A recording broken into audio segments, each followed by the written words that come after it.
in the first quarter of, of, of next financial year, and therefore we are allowing them to be able to start, having started some of the works, to be able to continue that without having to feel encumbered with respect to their operations. And so, and as you would appreciate, obviously, um, between the Rural Development Commission as well as the Urban Development Commission will be able to accelerate and bring relief in terms of repairs to homes and those types of things. Um, in addition to whatever funds they will get in the next financial year, we'll be able to augment and to get as much work done early in the financial year as possible, so that we create as much activity as possible in terms of getting the economy going. And so, Madam Chair, I beg to move that head 13 stand part. Honorable Leader of the Opposition. Just a small query, ma'am. Program 166, Program 631, with reference to capital works. If we could get a little bit of specifics with respect to capital works through Urban and Rural Development Commission. Honorable Member for Christchurch East Central. The Honourable Leader of the Opposition will be aware, Madam Chair, that both the Urban Development Commission and the Rural Development Commission completes a number of repairs of homes and construction construction of homes for ordinary Barbadians across the length and breadth of the country. And it is part of this government's response to ensure that, one, not just for the purpose of economic activity, but those two entities can be able to better respond to the needs of all of our constituents with respect to urgent repairs. And therefore, whilst it is meant to be a part of a I don't want to say stimulus, the point is it is also responding to a number of long-standing issues that obviously people will have. And whilst we would love to give more money, the reality is that we've determined that at this particular point in time, we want to ensure that those two entities can do as much work, certainly within the next 6 months, to be able to respond to a number of persons with respect to the capital works in relation to both urban and rural. Honorable Leader of the Opposition. I'm not questioning the amounts of money. Give as much as you can. And I know that Urban does repairs to houses for people who are in situations of need, but I know they also do tenantry roads. And I'm asking if there are any roads involved in these capital works projects, and if so, where? Honorable Member for Christchurch East Central. To my certain knowledge, sir, I do not believe that the Urban Development Commission nor the Rural Development Commission will be called upon to build any roads. I know that the members in the Ministry of Transport Works and Maintenance have been doing a very aggressive road program, and therefore it is not anticipated that Urban or Rural will be doing any roads. All the road works will be completed by the Ministry of Transport Works and Water Resources. If the honourable member has a specific question about a specific road that he wants done, then I would suggest that he makes that request in the normal way that others do. But it's not contemplated that any road works will be done in relation to that. I must indicate, Madam Chair, that as part of the upgrade of the conditions for a number of residents in Chapman Lane, I do know that they have been tasked with respect to being able to facilitate the sewering of the residents in that Chapman Lane area, and therefore that is not road works, but that will be done obviously in conjunction with respect to the Water Authority and being able to connect in that respect. So to my knowledge, at this point, those are the only works that Urban will be doing with respect to anything close to roads, is with respect to facilitating the connections to the persons in Chapman Lane to the sewage plant in terms of the infrastructure that's required for that.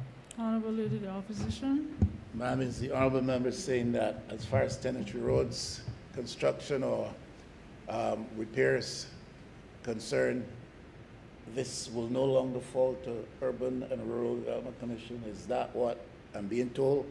Or is just with respect to this particular vote, monies? I thought it was clear. Sorry, Madam Chair.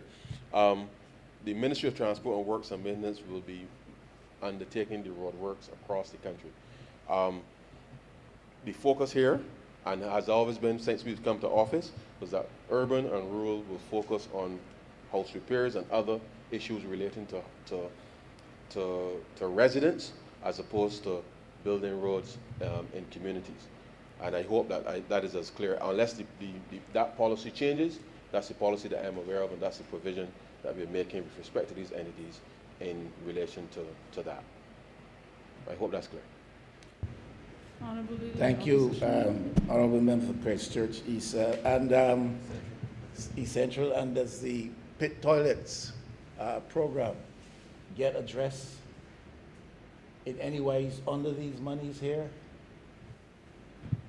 Madam Chair, the facilitation of house repairs, and we have had a long discussion at Cabinet with respect to how to facilitate the repairs for homes that where landlords have not necessarily given permission. We've gone through a lengthy exercise with respect to that.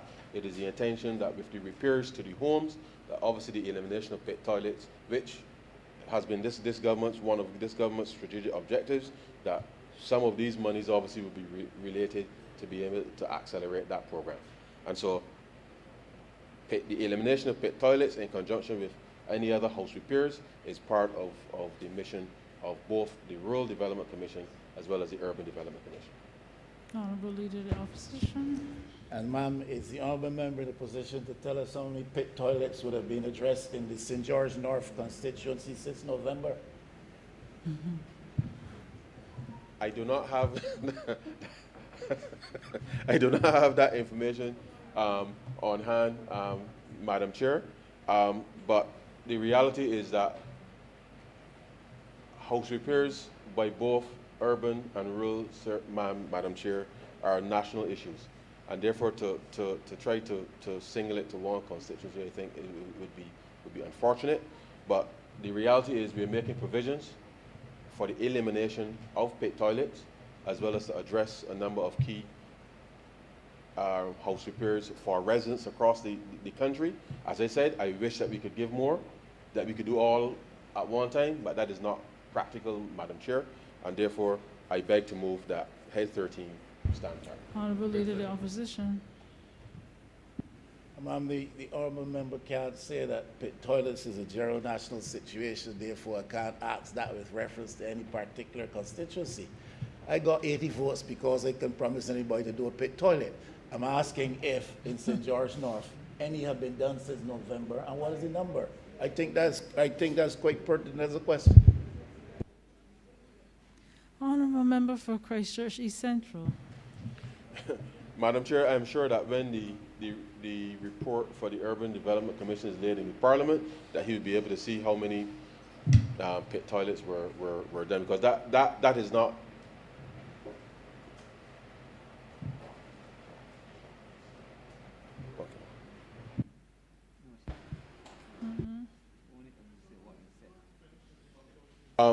I don't have that information at hand, but I'm sure that the honourable member for St. George North may be able to elucidate. Thanks, Madam Chair. Within the next 3 weeks, we should have completed the first 9 or so of the toilets under that program. Program was only suspended because of the recent COVID pause that we had. Otherwise, it should have been completed during February.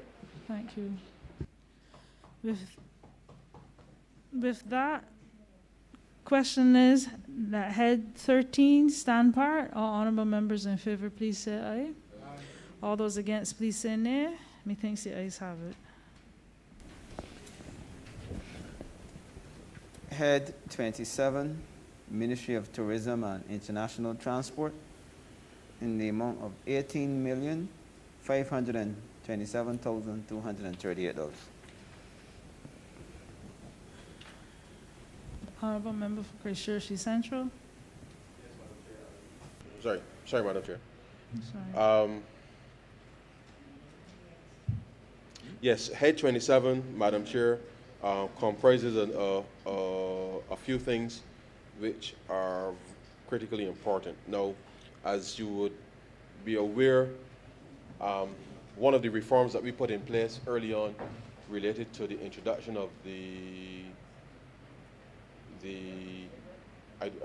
name escapes me now, my apologies, but the point is, Madam Chair, you would recall that we increased the what was regarded as the departure tax formally for international travel when we came into office, and used those monies to be able to finance the BTMI with respect to their operations to market the country. Of course, with no travel and those monies which are normally collected through IATA, normally paid then to Grant Adams, who would then transmit to BTMI. With the onset of the pandemic, clearly it has meant that BTMI's finances are clearly not where they should be, given the significant reduction, more than 90% of travel in the last year. And therefore, whilst Barbados still needs to ensure that it has a presence in the market with respect to being able to ensure that we can, once travel resumes, that we are in a position obviously to take advantage of that. And therefore, we're making allowance for $15 million to go to the BTMI, so that over the course of the next few months that we can ensure that we are in the market to, so that once travel resumes, that Barbados is in a position to obviously to bring back as many visitors as possible with respect to promotion, because you would appreciate that it is going to be a very competitive market with respect to travel, we anticipate, and therefore we want to ensure that we're in best place to be able to do that. Under sub-program 340 for the aviation services, you will recall, Madam Chair, that with the demise of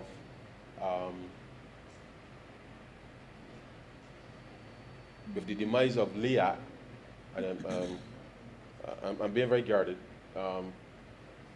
with the circumstances surrounding LEAC, I should say, Madam Chair, we have had to intervene in the market to ensure that there is sufficient travel within the context of the Southern Caribbean, and Barbados Aircraft and Aviation Services Company, Madam Chair, which you will see that there was a previous supplementary for $600,002, that we now have to ensure that obviously the operations of that entity, given the fact that we've had a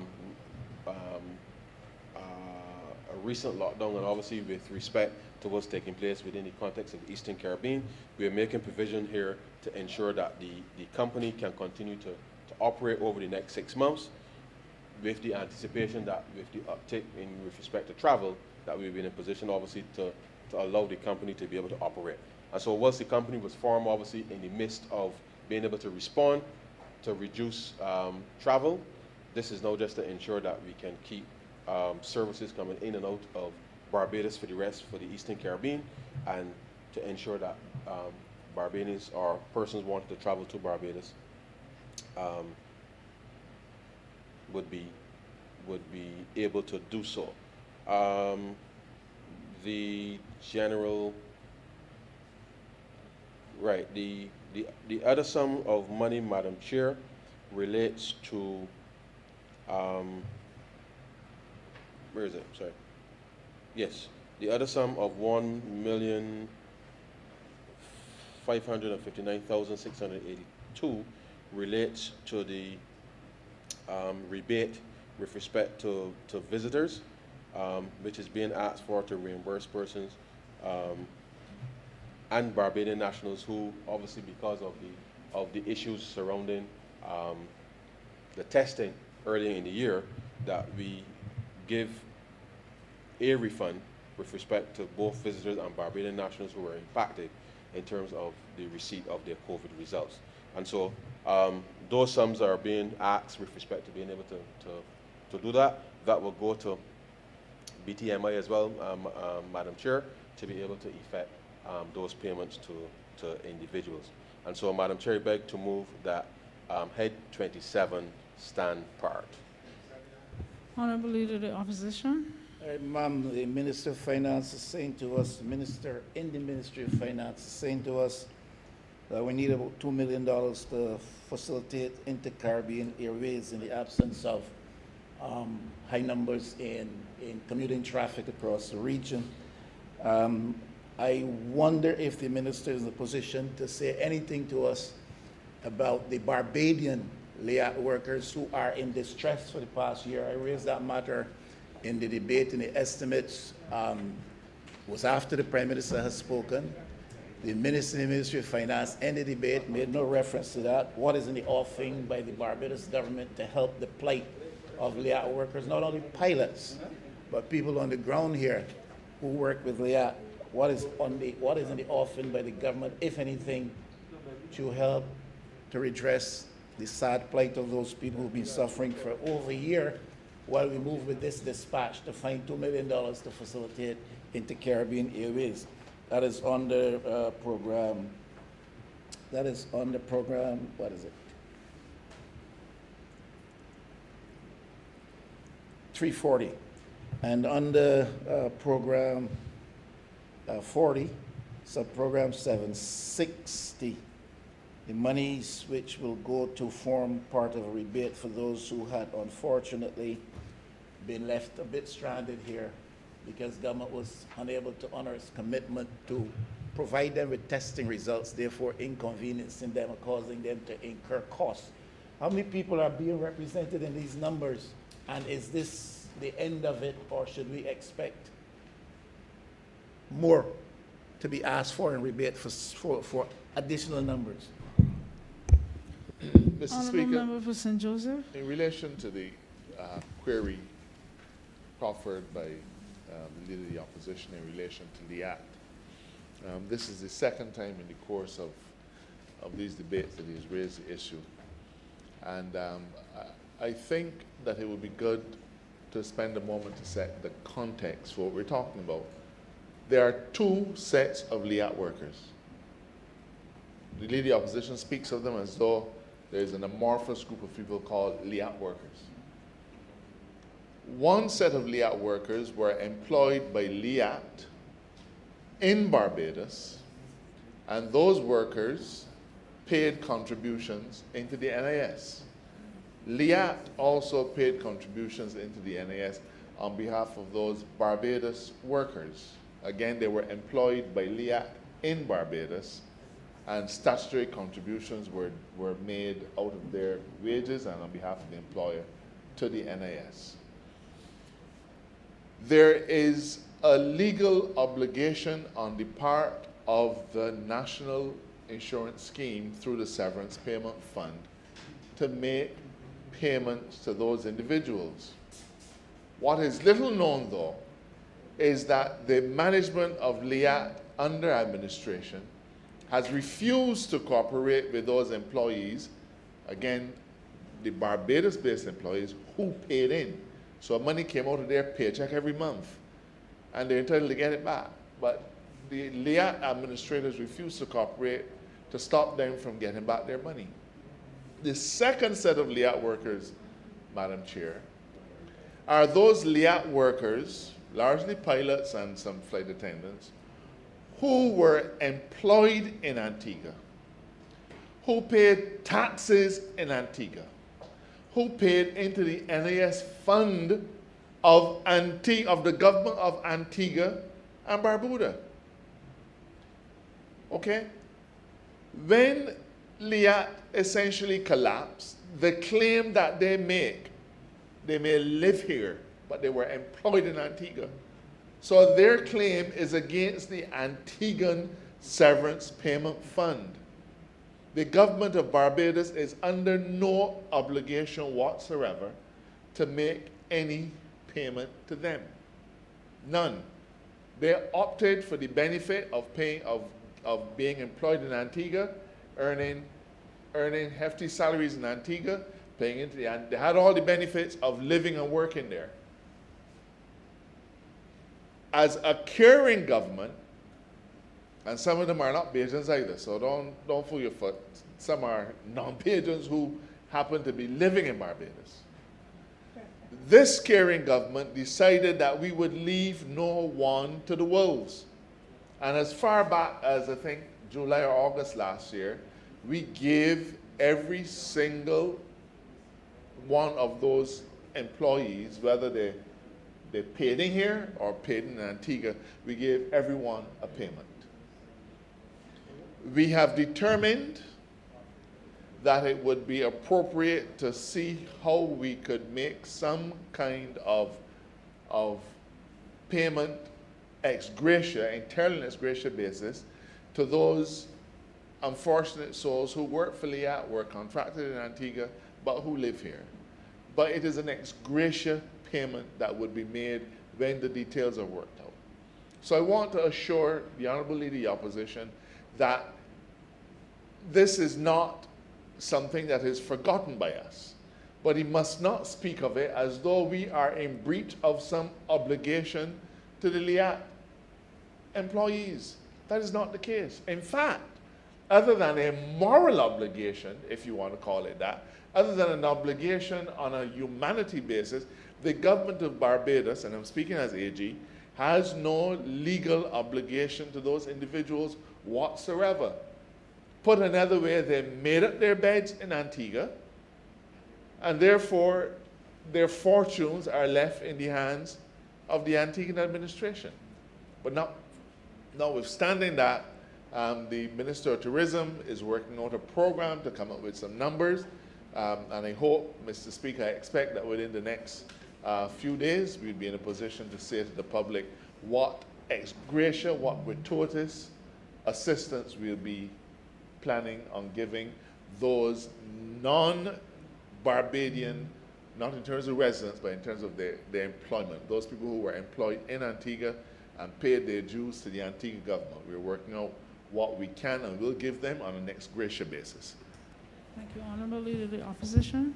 Thank you, Ma'am. The Honorable Attorney General did not say anything that I did not indicate when I spoke yesterday. I never spoke as though it was an amorphous group. In fact, I did say there were 24 or so who were distinctly representing a different situation from the vast majority of the group. Now, listen, we have just are in the process of voting for some money to pay back some people who've come from farther afield and who stayed with us for a while, and because they were inconvenienced and had issues with their flights, we feel obligated to help them out, and we want to vote money for them. We had some Trinidadians who were stuck here. Trinidad itself would not receive its own citizens, and we looked after them, and we did it proudly with a boast to the world. And I'm not saying the Barbados government has any legal responsibility to these people. They are Barbadians, and that's where it starts. You want to tell me because Barbadians find themselves in a fix, which to some extent is of their own making, but also on the prior arrangements between governments in the Caribbean, caused people, some of whom paid NIS in Antigua. You're saying to me they're Barbadians, you have no obligation to them to try to address this issue. That is what I am hearing, ma'am. I'm saying, Mr. Speaker, sorry, Madam Chairman, that notwithstanding the absence of a legal obligation to do so, the government of Barbados intends to make an ex gratia payment to those employees of LIAT in Antigua. I am saying that to you. The details of those payments are currently being worked out through the Ministry of Tourism.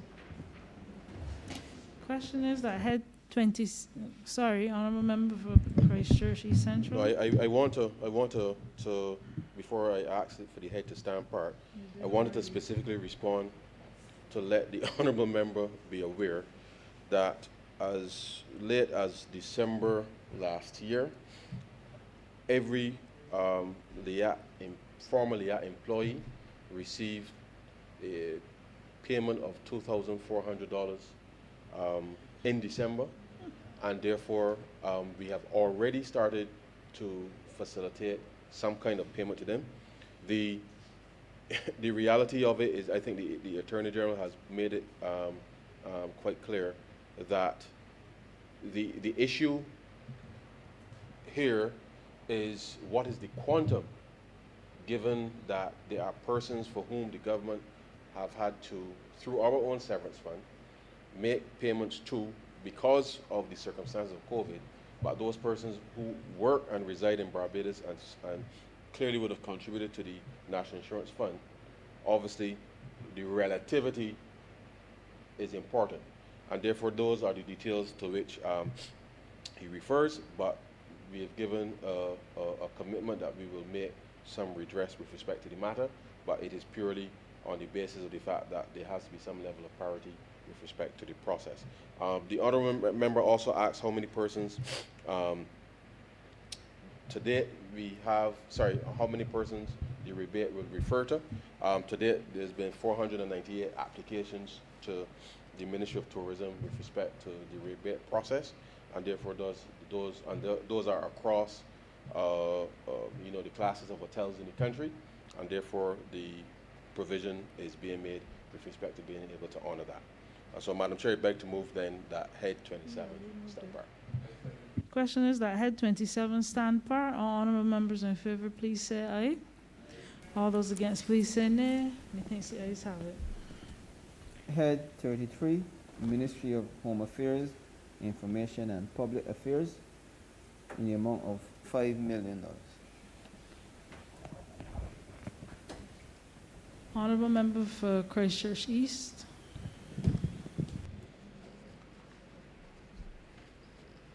Madam Chair, this amount is in respect of plant and equipment and other expenses at the Caribbean Broadcasting Corporation. As you know, Madam Chair, when we assumed office, the aim of this government was to take all the statutory corporations off the books of central government and to encourage them to be independent. CBC was one such statutory corporation that came out of the pockets of central government, and CBC was trying its best to make its ends meet and become self-sufficient. Madam Chair, as we all know, if anybody who watches TV, any TV channel, at every possible opportunity you see advertisements, because television stations, radio stations, they run on advertising. That's how the stations make their money. Programs are aired, people buy advertising slots for popular programs, and that is the revenue that you use to run the corporation, to repair the plant, buy equipment. Madam Chair, almost embarrassingly, I would tell you, if you look at some of the productions from CBC, you realize they're not as sharp as, for example, CNN. There's a difference in quality. That's because we're still using old equipment, a lot of which has gone well past its sell-by date and is in need of shelving. Even our boxes, Madam Chair, our multi-choice, which is the main revenue earner for CBC, operates on an analog signal. Multi-choice requires your antenna to be able to pick up another antenna for transmission, as opposed to a digital format. For example, I don't want to call the names of the competitors, but you get where I'm coming from. We were doing quite well at CBC until COVID interrupted. We were reformatting the news, CBC News. You have a new look news. The sets have been upgraded. The quality of the programming has increased tremendously. But quite frankly, at this point in time, there is no money coming in. For the last maybe 9 months, Madam Chair, since COVID interrupted businesses in Barbados, and definitely since we had the shutdown in Barbados, the pause in Barbados, the businesses that would normally be buying advertising slots are not operating. So there are no slots being sold and there are no slots being bought. So CBC has been limping along. We had a situation, Madam Chair, where we just managed with the cooperation of the union to avert industrial action at CBC based on the fact that the ACs weren't working. The place needed to be industrially clean.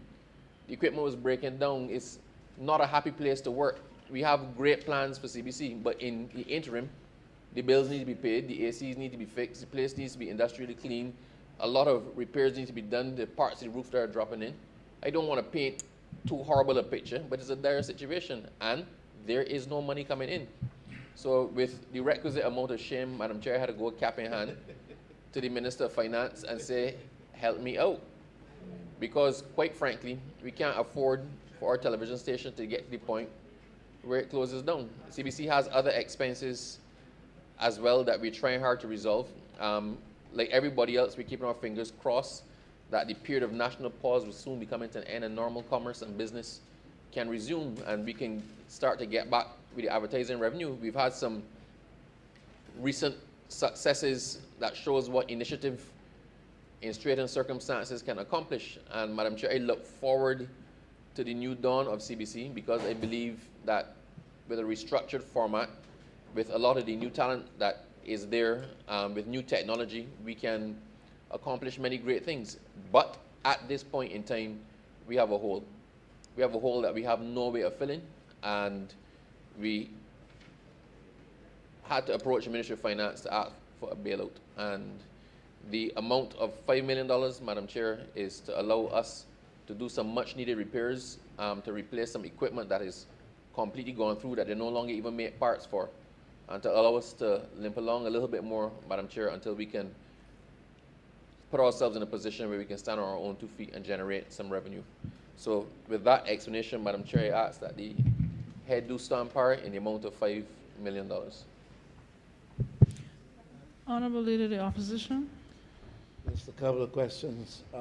Ma'am, we know that government has established or is in the process of establishing a public affairs unit. Is there to be an immediate relationship between the public affairs unit of the government and the Caribbean Broadcasting Corporation? 1. 2, is there a plan for, in the immediate future, there to be layoffs of staff at the CBC? There is a growing level of trepidation among some members of staff that there may be some layoffs on the horizon. If that is the case, I certainly would like to hear the minister speak to that. Even if it is not the case, I would like to hear him speak to that. I am sure that it is not the honorable member for Christchurch East, as Minister of Information, who would have given any directive to CBC that its reporting of political news in Barbados is to be colored or biased in the favor of government. We have had the annual exercise of estimates debate here in this parliament this week, and I have had people complaining to me about the kind of coverage that CBC has been given, which represents a clear bias. Now, the leader of the opposition, in the minds of some up at CBC or elsewhere, may not have anything of substance to say. But ma'am, you have spoken in these debates, ma'am, and I think that you have said things of significance. No coverage of that on CBC. I have heard the honourable member St. Michael East speak in very strong terms in the estimates debate. No coverage on CBC. I have heard the member for St. Andrew speak in very robust terms. No coverage on CBC because all of those submissions were not necessarily favorable to government. But every time CBC brings news from the Parliament of Barbados, and it's not only now, but I'm speaking with respect to these estimates, it is the voice of the government which is heard in multiple forms.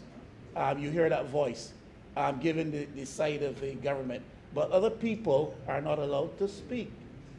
When, out of a sense of compulsion, they do feel it necessary to give a moment to the leader of the opposition, it is not an image of the leader of the opposition standing in this parliament and speaking like anybody else. It is a file photo, as though they had no access to this place, and those things represent a clear bias. I do not know, with 29-1, why we should think that that type of thing is necessary. I am sure that the honorable gentleman here next to me, on my left, has not so instructed CBC to conduct itself. I'm wondering if anybody has and who has, and if instruction and directives have not been given, who in CBC feel that there's such a McGuffey that they can do those things. Anybody who is honest can see these things. They're real. Honorable Honorable Member for Christchurch East. Madam Chair, I will attempt to answer in the order. With relation to public affairs, Madam Chair, there's no direct nexus between CBC and public affairs. Public affairs will be housed in CBC. There was a proposal by Housing for Public Affairs to be housed Manor Lodge, I think. But quite frankly, Madam Chair, it makes more sense, it falling all under my ministry, that if Housing has to pay rent for somewhere to put public affairs, that they might as well pay rent to CBC and help us to ease our cash flow problem. So there's no direct link with public affairs and CBC, but ma'am, they will be housed in the same area, and I expect that CBC will from time to time public affairs will from time to time, where convenient, use some of the resources of CBC in terms of studios and whatnot. It just simply makes sense. With respect to will there be any layoffs, layoffs are not on my cards at the moment, Madam Chair. They have not been discussed. It has not been contemplated. CBC has gone through a restructuring exercise, and we are trying our best, as I said, to get back on our feet. It makes no sense at this point to be considering the exact structure of CBC, because you might as well look at the structure of every single statutory corporation or every single company in Barbados at this point. We aim to get back on our feet, to resume normal programming, to try to get our business model back up and running. We're also looking at other initiatives to grow and develop the capacity of CBC and the services that it uses. So it may not end up simply being a television station. It may provide other services that are digitally related or that make sense to emanate from a company such as CBC. So there are a lot of exciting things that we're looking at as we try to grow the business and make the company self-sufficient. So I can tell the Honourable Leader of Opposition that at this point in time, I've had no discussions with respect to layoffs at CBC. But CBC is a business, like every other business, Madam Chair, and I can't rule out anything, but that is not on my horizon at the moment. With respect to the bias reporting in the estimates, I am unaware of that, Madam Chair. The Honourable Leader of Opposition said that his voice was heard a lot less, Madam Chair, but realistically with 29 to 1, you tend to hear the 29 a lot more than you hear the cumulative effect of the 1. However, I do take his point, Madam Chair, and I understand the complaint and the concern with respect to the file photo, and I will actually investigate that and get back to the Honourable Leader of the Opposition, because quite frankly, CBC is a national television station, and if the Honourable Leader of the Opposition speaks, then he should be accorded the same courtesy as to any other member with respect to the presentation of his points. So where his points are newsworthy, Madam Chair, they'll be carried. And if they're newsworthy enough to be carried, then it must be an explanation if a file photo was put up. And I undertake to the Honourable Leader of the Opposition that I will investigate that and come back to him personally with an explanation. And if there is no sufficient explanation, then with the appropriate apology. Thank you. With that, question is that head 33, stand par. All honourable members in favour, please say aye. Aye. All those against, please say nay. Methinks the ayes have it. Head 34, Ministry of Finance, Economic Affairs and Investment, in the amount of $500,000. Honourable member for Christchurch East Central. Yes, Madam Chair. This will be very brief. This is to facilitate some capital expenditures at the Revenue Authority.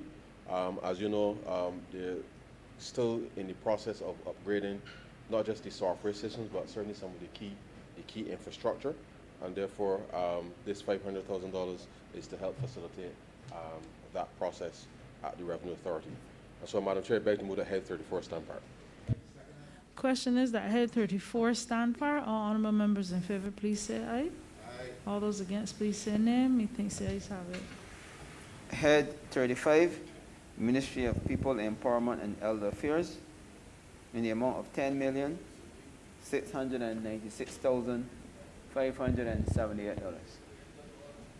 Honourable member for Christchurch East Central. Yes, Madam Chair.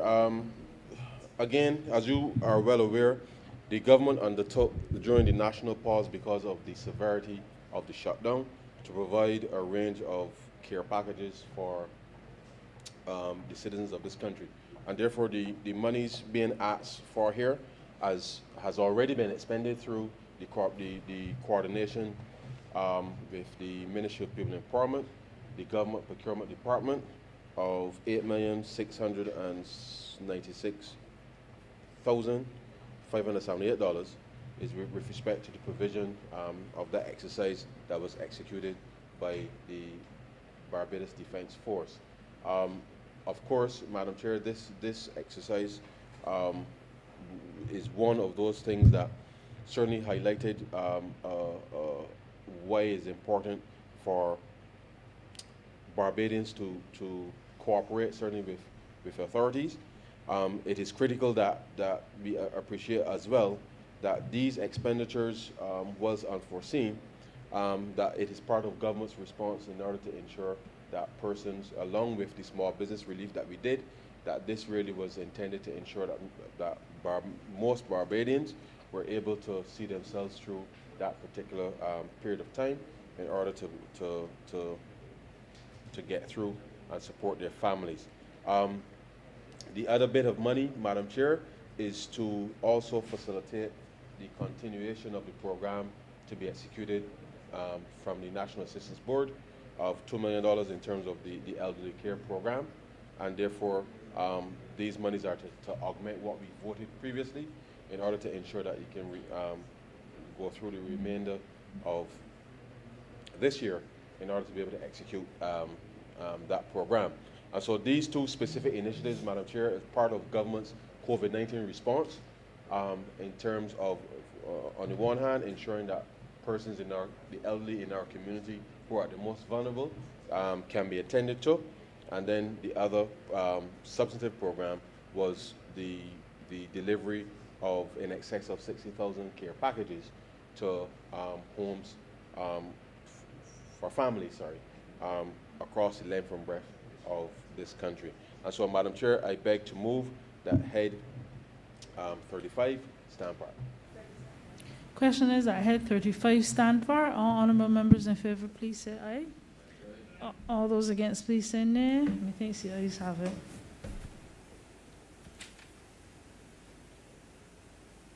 Head 39, Ministry of International Business and Industry, in the amount of $4 million.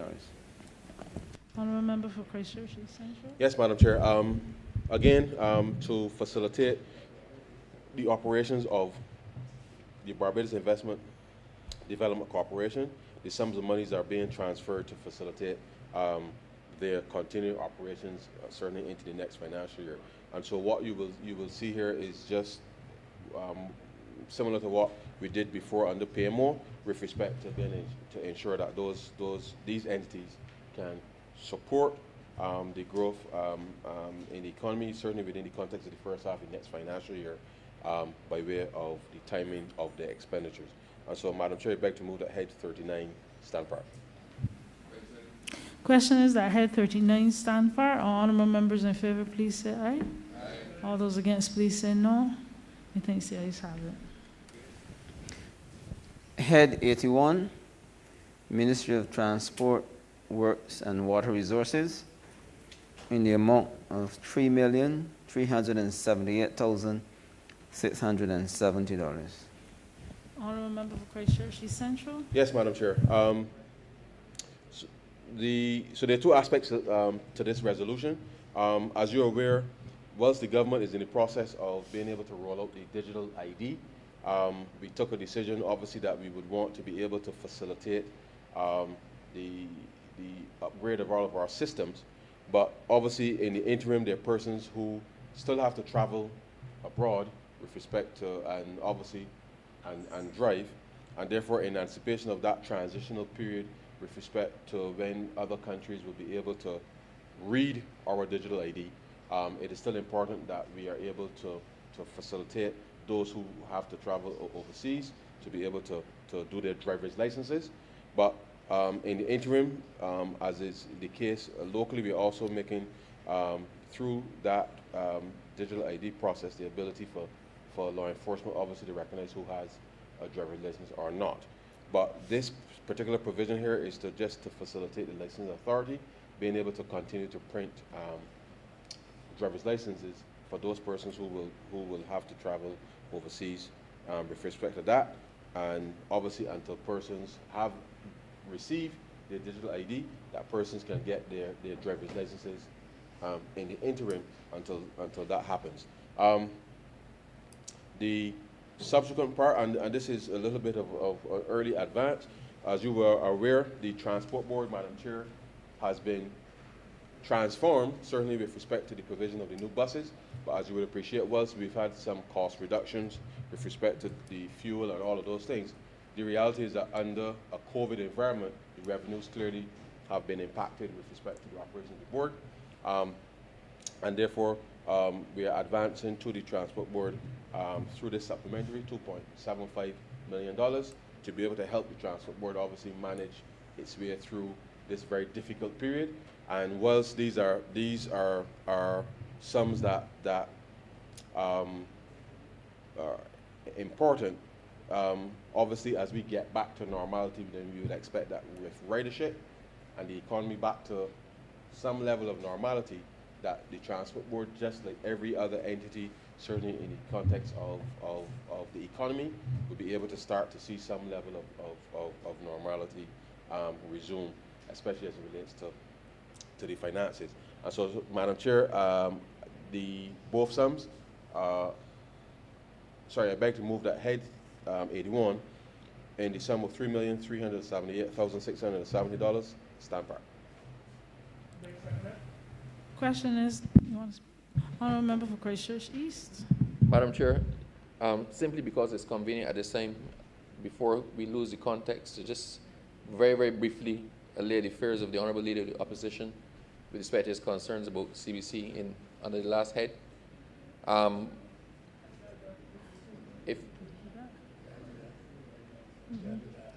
pass, yeah. Question is that head 81 stand part. All honourable members in favour, please say aye. Aye. All those against, please say nay. Methinks the ayes have it. Head 82. Hold on, please.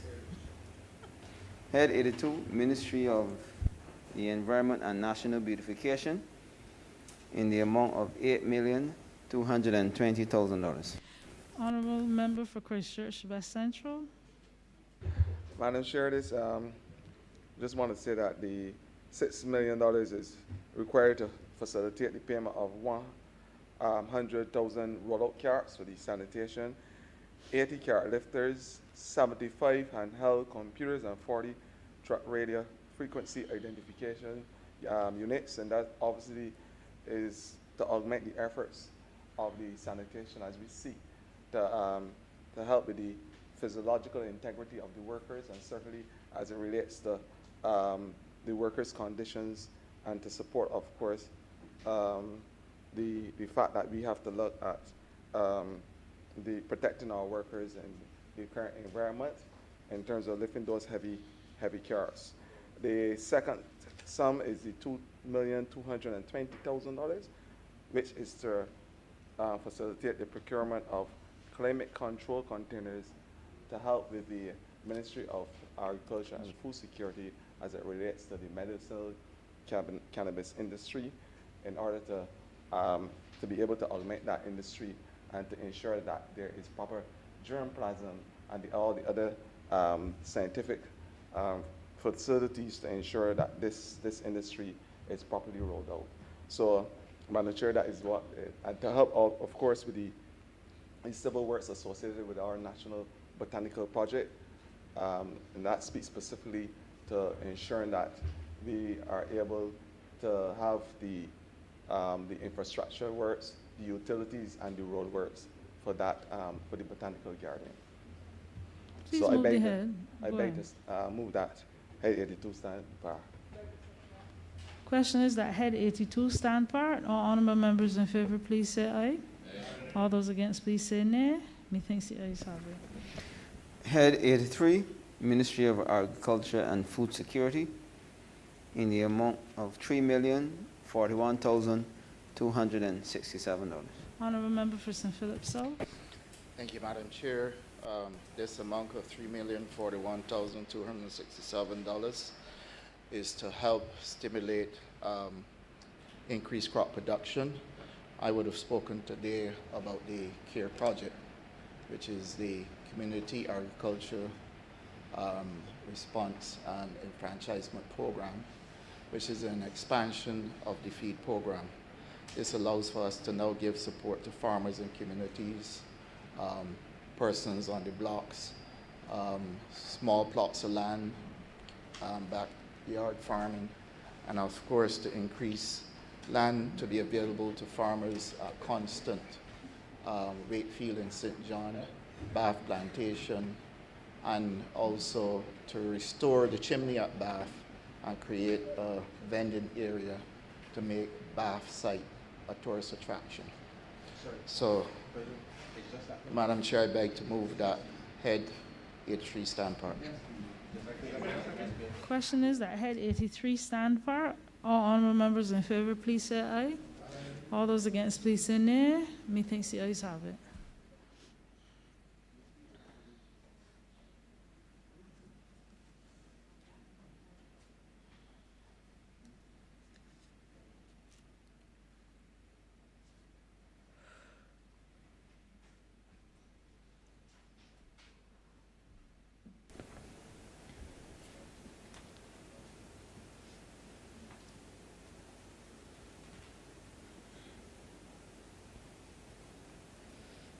Head 86, Ministry of Health and Wellness, in the amount of $29,152,000. Honorable Member for Christchurch East Central. Yes, Madam Chair. As you are well aware, we received a donation from the government of India with respect to 100,000 doses of vaccines, which allowed us to, of the AstraZeneca vaccine, which allowed us to start the vaccination program in Barbados. The sums of monies here are to be able to acquire additional vaccines to roll out for Barbadians, and therefore we are making a specific provision here now, before the end of this financial year, for these monies to, as part of our response to COVID-19, to be held certainly at the Queen Elizabeth Hospital, pending obviously the arrival of those vaccines to be able to make the appropriate payments. You would recall equally that the Prime Minister had announced that there was a national vaccine fund for which persons will have been asked to contribute. I can report to this honourable chamber that up until last Thursday, when the last information that I had, we had in excess of $6 million in donations with respect to that, which will obviously offset the expenditure with respect to this initiative. And so the provision here is just to allow us to be able to ensure that we can pay for the vaccines without having to make adjustments certainly to next year's budget, and allow us obviously to continue the rollout of the campaign once the vaccines arrive. Equally, you in the Prime Minister's presentation, she spoke to, and I know that in the Minister of Health's presentation as well, the issue of how do we deal with the genomics and the research associated with that as a commercial activity in the country. $4 million is being set aside to for the company Barbados Living Laboratory, which will coordinate the response with respect to a lot of the commercial research associated with healthcare, which will pretty much reposition Barbados to be one of the very few places in the world where this type of biotechnology and genomic testing and health-related activities of a commercial basis can be executed, and therefore leveraging the long history with respect to the strong public health posture that Barbados has had, that we are now trying to ensure now that we make the appropriate provision to pivot and allow us to be able to use that as a commercial activity to be able to offer not just to Barbadians, but certainly to members across the hemisphere and across the globe. And so, and 830,000 is for supplies and materials as part of the COVID-19 response to be able to pay, sorry, excuse me, to be able to pay for those services. And so, Madam Chair, all in all, this particular request here is to first and foremost allow us to be able to achieve that level of herd immunity once the vaccines arrive, and to account obviously for the expenditures associated with this, and to be able to protect ordinary Barbadians. Of course, the intention is to ensure that vaccines are available pretty much on demand, and there are a range of different vaccines that would be appropriate here. Some, as you're aware, we are already seeking to get some from the African platform with respect to the COVAX facility, and there are a number of other commercial opportunities that we are seeking to ensure that we can purchase in order to ensure that we can get some level of normality back as soon as possible. And we hope that once these vaccines can arrive and we are hoping that we can get them as early as April, that we can continue with the vaccination program and achieve a level of herd immunity that would allow Barbadians to for the foreseeable future, at least to be able to move about the country a little freer, but obviously still conscious that, until we get to that specific level, that we still have to be mindful of the risk of transmission. And so, Madam Chair, I beg to move that Head 86 stand part. Question is that Head 86 stand part. All honourable members in favour, please say aye. All those against, please say nay. Methinks the ayes have it. Head 87, Ministry of Education, Technological and Vocational Training, in the amount of 200,000. Honourable member for St. Michael Southeast. Thank you, Madam Chair. This particular sum of $200,000 relates to the roof repairs at the Queen's College School. Some of you may recall that a few years ago, construction would have started on the pavilion at the time. It has not been completed, and it is perhaps one of the bugbears that we've had in the Ministry of Education, and certainly under this government, because we recognize that while some contributions would have been put in by the government of Barbados at the time, in addition to that, there was a charity to give back charity responsible for the school that also contributed as well large sums to be able to make the project possible. As a consequence, we've been able to finally resolve the issues there, but in relation to the contractual arrangements, but the pavilion remains incomplete and therefore unable for the students who attend the school to be able to fully utilize the facility. As such, this sum is therefore being allocated to allow the completion of the roof structure and certainly to be able to do other works that would be permissible to allow full operation of the premises. So therefore, Madam Chair, with those few words, I beg to move that Head 87 do now stand part. Question is that Head 87 stand part. All honourable members in favour, please say aye. All those against, please say nay. Methinks the ayes have it. Head 92, Ministry of Energy, Small Business and Entrepreneurship, in the amount of $1,488,025. Honourable member for St. James Central. Thank you very much, Madam Chair. Head 92, ma'am, speaks to the requirement for the ministry to facilitate payments to consultants contracted to assist the government of Barbados in its negotiations with the Barbados Light and Power Company Limited. As you will recall, ma'am, from approximately May of 2019, we have been engaged with the Barbados Light and Power with a view to the liberalization of the energy sector in Barbados and the democratization of that sector, so that there will no longer be just a monopoly structure, but rather, as I've indicated to this House during the course of the estimates, there will be 3 sets of licenses. Historically, ma'am, the Light and Power had responsibility for the grid in its entirety. With the transformation of the energy sector, there will be a need for the government to assume responsibility to ensure the stability and the resilience of the grid, and the license, ma'am, which will ensure that we are able to move the or dispatch the electricity from one point of the grid to another. That remains with the Light and Power. The traditional transmission and distribution of electricity, which is the use of the infrastructure that we see every day and drive past every day, much of which are the poles and lines overhead, and indeed some now being placed underground. That remains with the Light and Power, but there will be a competitive aspect to the market for the first time, ma'am, which will be in generation, so that individuals or groups of individuals can come together to produce generate their own electricity and to sell it into the grid. The Light and Power will be the sole purchaser, and equally, ma'am, there will be a license for storage, which is another competitive aspect of the process, because of the fact that we want every Barbadian again to be in a position, and also foreign investors to be in a position to store electricity and to be able to sell that also where necessary.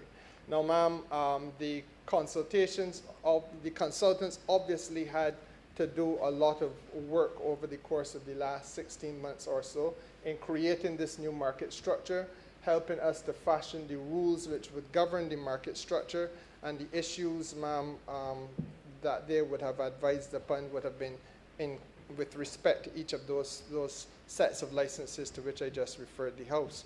And that, ma'am, explains in full the requirement for us to have this supplementary in the sum of $1,488,025. The consultants are not all foreign, some are also local. Some would have assisted us with regard to the financial and accounting aspects of the market structure creation, and others, ma'am, would have assisted us with the technical aspects of what is involved in the renewable energy sector and the transformation of that sector from the monopolistic structure it previously or currently is into what we are anticipating down the road.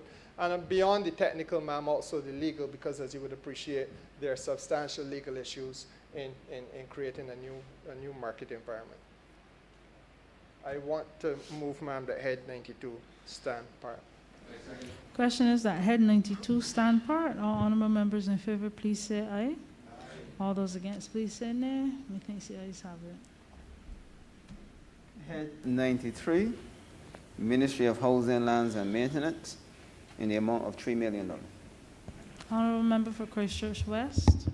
Thank you very much, Madam Chair. This money is being voted so that we can continue our electrical upgrade program for the National Housing Corporation. You would be aware that in the past, the National Housing Corporation, a lot of the units which were built some many years ago, 30, 40 years ago, some of them, have had their electrical wiring has come old, and the systems are no longer appropriate, and it's caused house fires in some instances.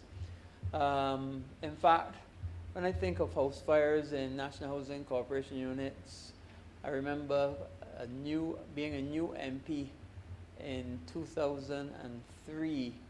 It was right about Kadooment time. In fact, it was Kadooment time, because a mother had dropped off 2 of her children and left them at a unit for a friend to take care of, and had gone to jump for their morning.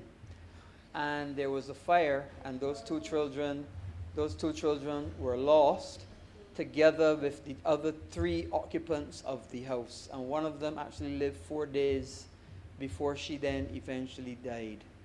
This happened in Pleasant Hall in St. Matthias. And I remember that very, very well. Pinky was her name. So this electrical upgrade program, I know it's also very dear to the member for St. James South, who has really carried the banner on making sure that we do this electrical upgrade program together with the government. And I am very happy to report that so far we have completed 320, and we have 520 in progress.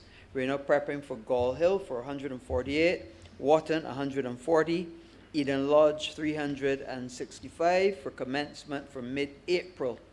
And in addition, we're looking to complete as well Deacons, Ferniehouse, and Rosemont. So that's what this $3 million is for. I think it is money very, very well spent to help to prevent house fires and possibly to save lives. Madam Chair, I'd beg to move the Head 93 stand part. The question is that Head 93 stand part. All honourable members in favour, please say aye. All those against, please say nay. Methinks the ayes have it. Please. Report. Minister. Honourable member for Christchurch East Central. Madam Chair, I beg to move that you do not report to His Honour the Speaker the passing of one money resolution in committee. The question is that I do not report to His Honour the Speaker the passing of one money resolution in committee. All honourable members in favour, please say aye. All those against, please say nay. Methinks the ayes have it.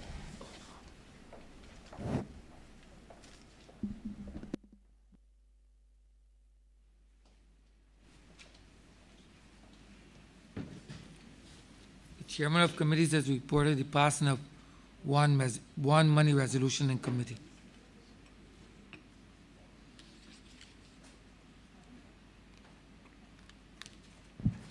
Mr. Speaker, I beg to move that this resolution be read a first time.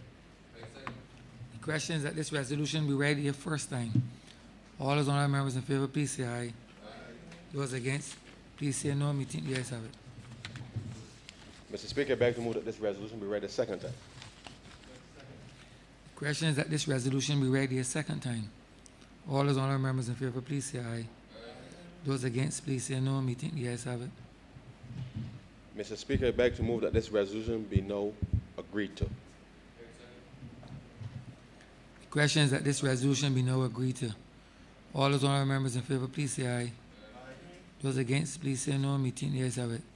This resolution now stands passed.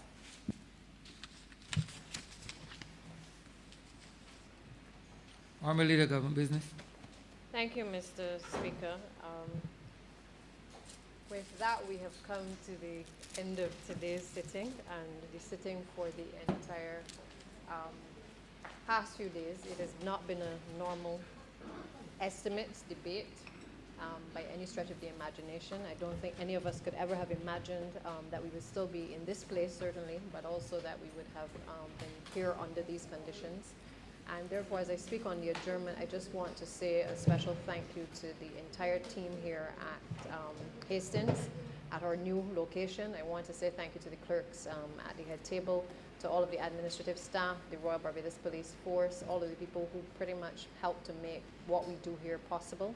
Also to the catering staff downstairs as well, who have pretty much kept us fed and watered through the time that we've been here. And to thank all colleagues who have contributed during the course of this debate and expressed and defended their various ministries, but also supported the policies of the government in this very difficult time. And while at times I know it may seem as though the leader of the opposition does not always support, I know that deep down in his bosom, he has been grounded in the philosophy of the Barbados Labour Party, and at times it does come out.